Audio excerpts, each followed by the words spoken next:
தீர்த்தம் வருது தீர்த்தம் வருது குற்றால அருவி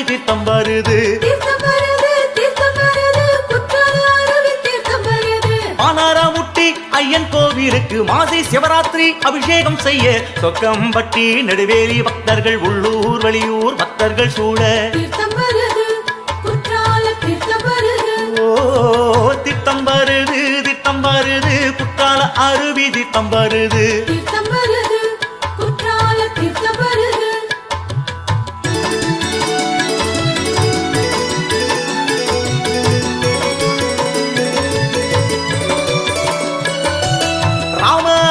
சுவாமி கோவிலில் பர்வதவர்த்தினி அம்பாளை வணங்கி வானரமுட்டி திருவீதி வலமாய் மங்கள மேள மத்தியம் முழங்கிட